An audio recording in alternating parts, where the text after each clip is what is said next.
அன்பார்ந்த மாணவர்களே, உங்களை அஸ்வத் அகாடமி யூடியூப் சேனலுக்கு அன்புடன் வரவேற்கிறேன். இன்றைக்கி நாம் பார்க்கக்கூடியது எப்படின்னா, பேசிக் ரூல் ஆஃப் இன்டகிரேஷன். அது எப்படின்னா, டிஃப்ரென்சியேஷன், இன்டகிரேஷன், இந்த ரெண்டுக்கு உண்டான ஃபார்முலாஸை நாம் இப்போ படிக்க போகிறோமா. First formula d/dx c = 0. c என்ன சொல்லுவாங்க, ஒரு கான்ஸ்டன்ட் அப்படின்னு. அதே இது இன்டகிரேஷன் எப்படி, சி டிஎக்ஸ் என்னது 0.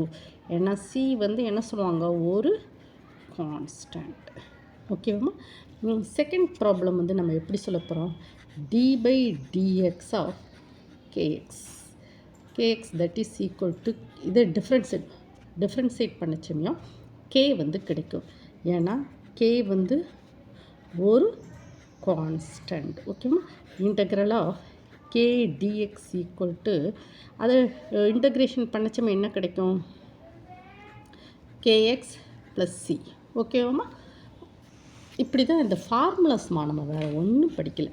இப்போ d/dx ஆஃப் என்ன சொல்ல போகிறோம், அடுத்த ஒரு ஃபார்முலா அப்புறமா d/dx ஆஃப் log x. அதுக்கு ஃபார்முலா என்னது, 1/x. அதே இது இன்டகிரேஷனில் என்ன formula, integral of 1/x dx equal to log x + c. Fourth formula d/dx sin x, differentiation என்னது, cos x. Okay. Fourth integral of sin x dx equal to integral sin x dx minus cos x + c. Then next d/dx of cos x integration என்னது, minus sin x. அதே இது integral of, இது differentiation formula, இது integral cos x dx என்னது minus sin x + c. Okay. Then sixth என்ன சொல்லுவோன்னா, d/dx of ஒரு tan x போடுவோமா. tan x போட்டால் என்ன சொல்லுவோம், சீக்கண்ட் ஸ்கொயர் எக்ஸ். ஓகேவா. சீக்கண்ட் ஸ்கொயர் எக்ஸ்ன்னு நம்ம சொல்லுவோம்.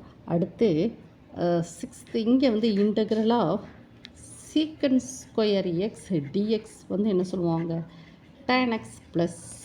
இதெல்லாம் ஃபார்முலா, பேசிக்கான ஃபார்முலா. ஓகேவா. புரிஞ்சுக்கோங்கம்மா. இதெல்லாம் கண்டிப்பாக படிக்கணும். படித்தா தான் நம்ம ஃபார்முலா ப்ராப்ளத்தில் சப்ஸ்டியூட் பண்ணச்சேன். மைனஸ் காட்-எக்ஸ், அது கொசிக்கண்ட் ஸ்கொயர் எக்ஸ்.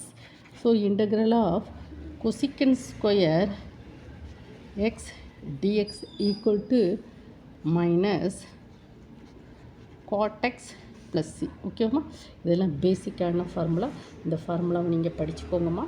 ஓகேவாம்மா. உங்களுக்கு இந்த வீடியோ பிடிச்சிருந்தால் லைக் பண்ணுங்கள், ஷேர் பண்ணுங்கள், சப்ஸ்கிரைப் பண்ணுங்கள். Thank you student.